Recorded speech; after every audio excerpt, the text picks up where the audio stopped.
চলুন ফিরে যাই আমাদের আজকের অতিথি সঙ্গীত শিল্পী লিপার কাছে। আপু, আবারও ফিরে এলাম আপনার কাছে। আমরা মিউজিক ভিডিও প্রসঙ্গটি নিয়ে তো কথা বলবোই, কিন্তু তার আগে সকালটা শুরু করতে চাই আপনার মিষ্টি কণ্ঠে মিষ্টি একটি গান শুনে।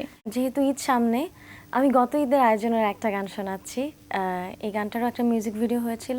গানটি লিখেছিলেন রবিউল ইসলাম জীবন এবং সুর করেছেন কিশোর দাস। ঘুরে ফিরে গান। ঘুরে ফিরে ফিরে ঘুরে আমি তোমার পথে থমকে দাঁড়াই, ও ঘুরে ফিরে ফিরে ঘুরে আমি তোমার মাঝে নিজেকে হারাই। বাড়ানো এই হাত নতুন করে তোমার পানে বাড়াই, বাড়ানো এই হাত নতুন করে তোমার পানে বাড়াই, তোমার পানে বাড়াই। ঘুরে ফিরে ফিরে ঘুরে আমি তোমার পথে থমকে দাঁড়াই। এবার আমরা একটু মিউজিক ভিডিও প্রসঙ্গে আসি। আসলে গানটি তো মনে হয় আপনি এর আগে গিয়েছিলেন, ওটা নতুন করে মিউজিক ভিডিও করা হয়েছে।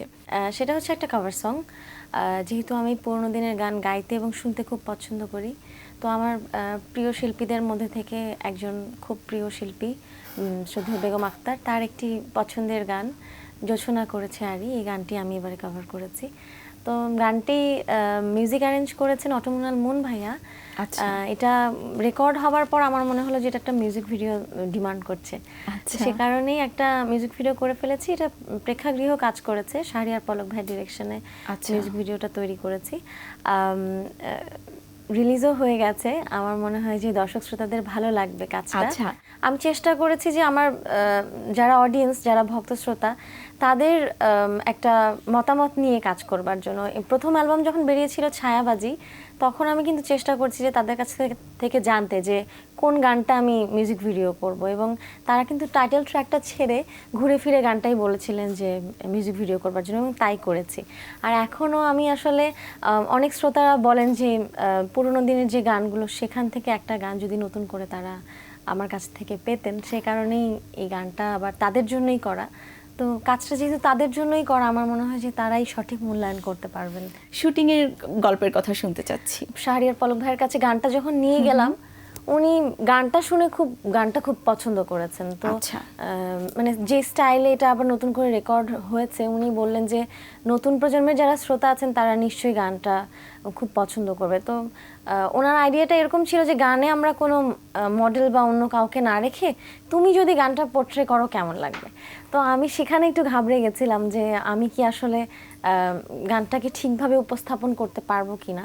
তারপরও তাদের সবার সহযোগিতায়, পুরো ইউনিটের সহযোগিতায় আর কি শুটিংটা সম্পন্ন হয়েছে। এটা ঢাকাতেই করেছি আমরা। তো এটা টোটালটাই আসলে পলক ভাইয়েরও একটা এক্সপেরিমেন্টাল কাজ ছিল, আমারও মোটামুটি আমি বলবো এক্সপেরিমেন্টাল। কারণ এর আগে তো কখনো ঘুরে ফিরে গানটা আমি লিপস করেছি শুধুমাত্র, কিন্তু ওটাকে পোর্ট্রে করা হয় নাই।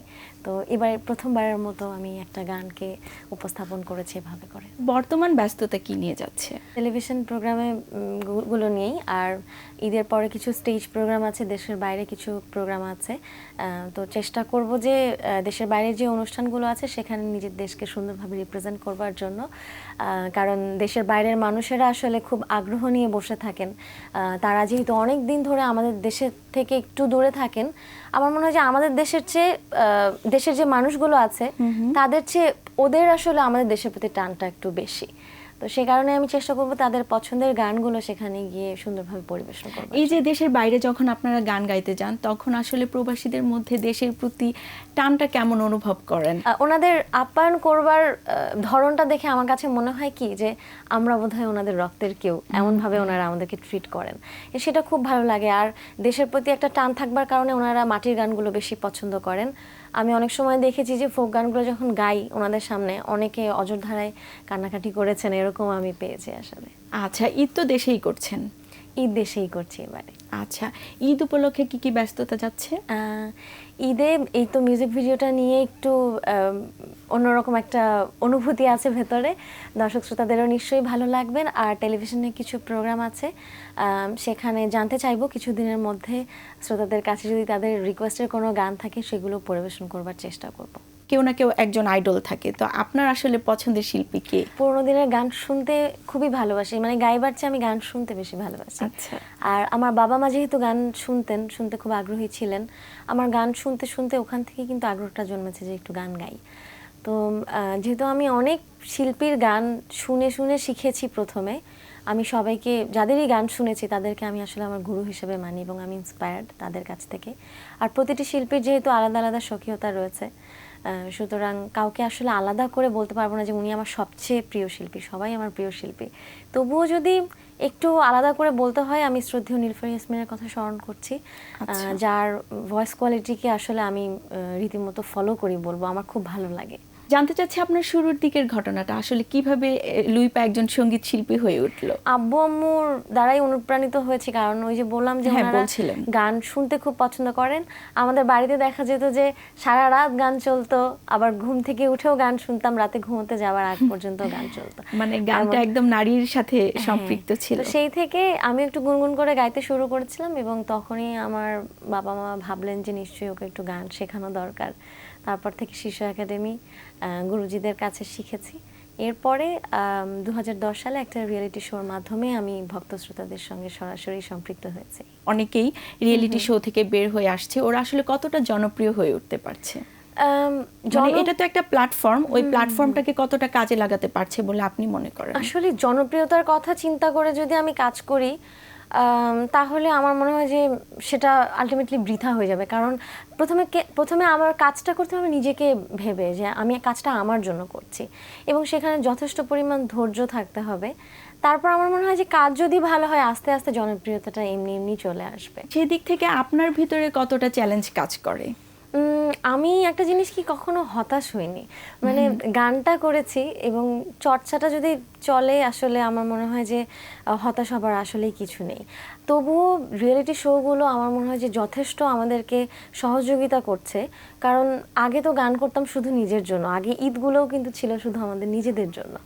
এখন কিন্তু অনেকটাই পরিবর্তন হয়েছে, সময় পরিবর্তন হয়েছে, এবং গানগুলো আমরা শুধু আমাদের জন্য না, আমাদের শ্রোতাদের জন্য গাইছি, এবং তাদের সঙ্গে আমাদের ঈদটা একটু অন্যভাবে করে আমরা উদযাপন করছি। সেক্ষেত্রে আমার মনে হয় যে এই যে পরিবর্তনটা, এই পরিবর্তনের ধারাটা এনে দিয়েছে রিয়েলিটি শো। সেক্ষেত্রে আমি ভীষণভাবে কৃতজ্ঞ, আমি যে রিয়েলিটি শোর মাধ্যমে এসেছি তাদের প্রতি কৃতজ্ঞতা প্রকাশ করছি। অনেকেই বলে যে বর্তমানে মিউজিক ইন্ডাস্ট্রির অবস্থাটা ভালো যাচ্ছে না, ভিডিও পাইরেসি হচ্ছে, অডিও পাইরেসি হচ্ছে, সেই দিক থেকে চ্যালেঞ্জটাকে কিভাবে নিচ্ছেন? আসলে কি বর্তমানে মিউজিক ইন্ডাস্ট্রির অবস্থা খারাপ যাচ্ছে? না, আসলে এখন একটু পরিবর্তন হয়েছে। তো পরিবর্তনের যে মাঝের সময়টা, সেখানে তো একটু ঘাটতি থাকবেই, কিন্তু তারপর যখন পরিবর্তনটা পুরোপুরি হয়ে যাবে, তারপরে কিন্তু আবার সেই আগের মতোই। এখন সিডিটা নেই, শুধু এখন ইউটিউবে আমাদের গানগুলো আছে, এবং সেখান থেকে মানুষ কিন্তু অনুপ্রাণিত হচ্ছে, ঘরে বসে গানগুলো পাচ্ছে। এই যে আপনি বললেন একটা পরিবর্তন এসেছে, এই পরিবর্তনটাকে আপনাদের মতো যারা তরুণ শিল্পী কিংবা আপনি কতটা কাজে লাগাতে পারছেন? আমার তো মনে হয় ভালোই হয়েছে, কারণ দেখা যায় যে আগে যেরকম আমরা যেই এলাকায় থাকতাম, পাড়া প্রতিবেশী সবার সাথে কিন্তু মোটামুটি কানেক্টেড থাকতাম, এবং দেখা যেত বিকালবেলা কিন্তু চা নাস্তার আড্ডা জমতো, সবাই মিলে একসঙ্গে আর কি দেখা হতোই প্রতিদিন কোনো না কোনোভাবে। কিন্তু এখন যেটা হয়েছে যে আমরা পাশের বাড়িতে কে আছে সেটাও জানি না, তাদের সাথে কথাও হয় না খুব একটা। তো এই যে মানুষ ঘরমুখো হয়েছে, ঘরে বসে বসে কিন্তু আমরা এখন সব পাওয়ার চিন্তা ভাবনা করে থাকি। তো গানগুলো ওইভাবে করে যে অনলাইন মিডিয়ার মাধ্যমে যে মানুষের কাছে পৌঁছচ্ছে, তাতে করে আমাদের জন্য কিন্তু ভীষণ লাভই হয়েছে আমি বলবো। আর বর্তমানে তো সব স্মার্টফোনে হাতের কাছেই ধরলেই পাওয়া যাচ্ছে। সেটাই, আগে যেরকম ঈদে দেখা যেত আমরা শপিং করতে যখন যেতাম তখন একটা করে সিডি কিনতাম, এবং সেটার সাথে আমরা যারা রেগুলার সিডি কিনতাম তাদের হয়তো একটা করে পোস্টারও দিত সিডির দোকান থেকে। কিন্তু এখন যেটা হয়েছে, আমরা একটা ভালো হেডফোন কিনছি, একটা ভালো গ্যাজেট কিনছি, যেখানে আমরা হয়তো ভালো গান গানগুলো সুন্দরভাবে শুনতে পাবো। তো সবকিছু আগের মতোই আছে, শুধু চেহারাটা পরিবর্তন হয়েছে। একটু স্বপ্নের কথায় আসি। সব কণ্ঠশিল্পীরই স্বপ্ন থাকে যে সিনেমায় প্লেব্যাক করা।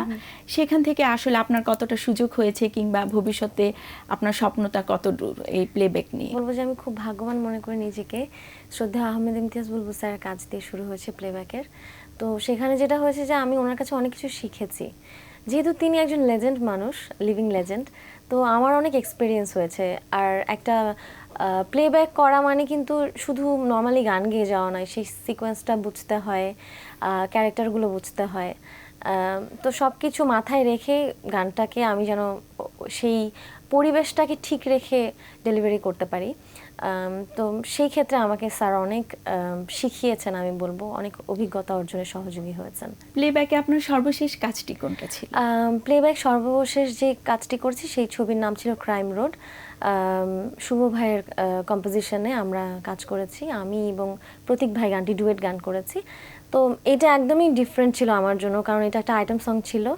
তো সাধারণত আমি যে গানগুলো এর আগে প্লেব্যাক করেছি সেই গানগুলো ছিল খুব মেলোডিয়াস কিছু গান, খুব রোম্যান্টিক গান। এই গানটা একেবারে ডিফারেন্ট, সো আমাকে এটাতে খুব এফোর্ট দিতে হয়েছে এবং একটু অন্যভাবে ভাবতে হয়েছে, নিজেকে অন্যভাবে আবিষ্কার করতে পেরেছি। বলছিলেন ছোটবেলা থেকেই গান শিখে আসছেন, গান নিয়ে আপনার ছোটবেলা থেকে অনেক স্বপ্ন ছিল, ভালোবাসা ছিল, অনেকটা পথ পাড়ি দিয়ে এসেছেন, আরও অনেক পথ যাবেন। আসলে এই যে সঙ্গীতকে নিয়ে আপনার কতটা ভালোবাসা কাজ করে, কতটা পরিকল্পনা আছে ভবিষ্যৎকে নিয়ে? একটা পরিকল্পনা তো সবসময় ছিল, সেটা হচ্ছে শেষ দিন যেদিন বাঁচবো তার আগ দিন পর্যন্ত হয়তো আমি গান যেন করে যেতে পারি, সেই স্বপ্নটা আমার সবসময় আমার মধ্যে কাজ করে। আর ভক্ত শ্রোতাদের আসলে ভালোবাসা চাই। শেষ দিন পর্যন্ত গান করে যাওয়াটা আসলে শুধু আমার ওপর ডিপেন্ড করছে না, তারা কতখানি আমাকে ভালোবাসবেন সেটার উপরেও ডিপেন্ড করছে। সুতরাং আমি দর্শক শ্রোতাদের আশীর্বাদ চাই, এতটুকুই স্বপ্ন আমার। গল্প করতে করতে আমরা একেবারেই শেষ পর্যায়ে চলে এসেছি। আপনার কণ্ঠে একটি গান শুনতে শুনতে আমরা আজকে বিদায় নিব, কিন্তু তার আগে আমি দর্শকদের কাছ থেকে বিদায় নিয়ে নিচ্ছি। প্রিয় দর্শক, এতক্ষণ কথা হচ্ছিল অতিথির সঙ্গে, এবার সময় হলো বিদায় নেবার। আমাদের অনুষ্ঠান সম্পর্কে আপনার যে কোনো মতামত ও পরামর্শ জানাতে লিখুন এই ঠিকানায়। প্রযোজক দিন প্রতিদিন, বাংলা ভিশন, নুট tower, 110 Bir Uttam CR Dutta road, Dhaka 1205। Phone 963203 থেকে 4 পর্যন্ত। আমাদের ইমেল অ্যাড্রেস dinprotidin@banglavision.tv। জার্মান সাহিত্যিক ও চিন্তাবিদ গেটোর একটি উক্তি বলে বিদায় নেব আজ। তিনি বলেছেন, যখন ধারণা কাজ করে না, ভাষা তখনও কাজে লাগে। প্রিয় দর্শক, সবাই ভালো থাকুন, সুস্থ ও সুন্দর থাকুন। আজ সারাদিন সবার জন্য শুভ ও কল্যাণময় হোক। এবার গান। সামনে সমস্ত কাজের জন্য আপনাদের কাছ থেকে অনুপ্রেরণা চাই। সবাই ভালো থাকবেন এবং সুন্দরভাবে ঈদটা হোক আপনাদের, এই শুভকামনা। যে গানটি পরিবেশন করছি শ্রদ্ধেয় শিল্পী সাবিনা ইয়াসমিনের গাওয়া একটি গান, আশা করছি ভালো লাগবে। শুধু গান গে পরিচয়, শুধু গান গে পরিচয়, চলার পথে ক্ষণিক দেখা, একই শুধু অভিনয়। শুধু গান গে পরিচয়, শুধু গান গে পরিচয়। এই অবুঝ মনে কে যে ক্ষণে ক্ষণে চুপি চুপি দোলা দেয়। ওগো জোছনা তুমি বলো না, কেন যে উতলায় হৃদয়। শুধু গান গে পরিচয়, শুধু গান গে পরিচয়। জানি সাঁঝের বেলা ফেলে সকল খেলা, নীরে পাখি ফিরে যায়। তবু আকাশে গানের আভাসে চলার কাহিনী লেখা রয়।